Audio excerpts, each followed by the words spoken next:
नमस्कार।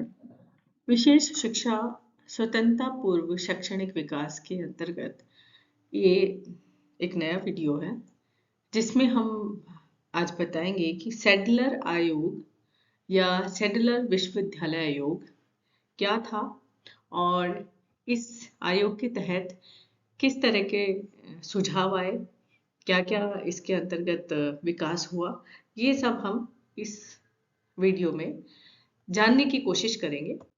साथ ही ये भी हम देखेंगे कि इसमें इस आयोग के जरिए ब्रिटिश सरकार के क्या प्रयास थे और उसके अंतर्गत इसमें जो विकास हुए, जो सुझाव दिए गए, उनके द्वारा भारत में किस तरह का विकास हुआ। तो ये जो आयोग आया, ये आयोग 1917 से लेकर 1919 तक का ये पीरियड था जिसमें इसके आयोग के द्वारा कार्य किया गया, सुझाव दिए गए।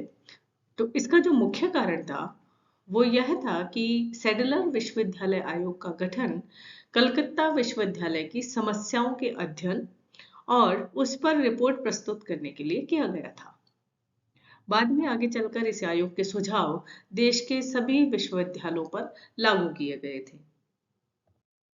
इस आयोग के द्वारा जो सुझाव दिए गए वो उसमें बहुत सारे सुझाव थे जिनमें से स्कूल स्तर पर स्कूल स्तर का पाठ्यक्रम 12 वर्षों का होना चाहिए।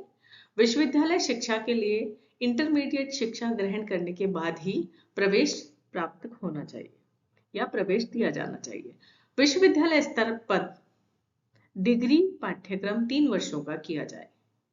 विश्वविद्यालय स्तर की शिक्षा हेतु विद्यार्थियों को तैयार किया जाए ताकि स्कूलों में इंटरमीडिएट शिक्षा देने से विश्वविद्यालयों को थोड़ी राहत मिलेगी। और राहत इसलिए कि थोड़ा सा जो क्राउड है वो दूसरी तरफ भी डाइवर्ट हो जाएगा। जो विद्यार्थी विश्वविद्यालय स्तर की शिक्षा नहीं लेना चाहते तो ऐसे विद्यार्थियों को कॉलेज शिक्षा के स्तर पर व्यावसायिक शिक्षा दी जाएगी। विश्वविद्यालय के विनियमों के निर्माण में लचीलापन बनाया जाएगा। इसके साथ ही महिला शिक्षा, प्रायोगिक विज्ञान शिक्षा, तकनीकी शिक्षा तथा अध्यापक प्रशिक्षण हेतु प्रयास किए जाएंगे। विश्वविद्यालयों को एक एकीकृत आवासीय शिक्षण प्रदान करने के लिए स्वायत्त निकाय बनाया जाए जिससे कई कॉलेज विश्वविद्यालय से संबद्ध होकर अपना कार्य करें और अपने शिक्षा को छात्रों को प्रदान करें। साथ ही इस इस आयोग के जो सुझाव दिए गए उसके आधार पर इस पीरियड के दौरान तो तकरीबन 1916 से ही प्रयास शुरू हो गए थे थोड़े थोड़े और 1921 तक के इस समय काल के दौरान भारत में 7 नए विश्वविद्यालयों की स्थापना की गई जिनमें मैसूर, पटना, अलीगढ़, ढाका, लखनऊ और उस्मानिया विश्वविद्यालय शामिल थे।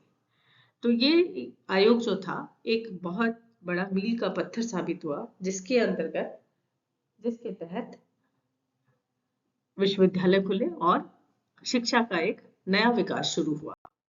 आपको ये वीडियो कैसा लगा? प्लीज इस वीडियो को लाइक कीजिए, शेयर कीजिए और मेरे चैनल को सब्सक्राइब कीजिए।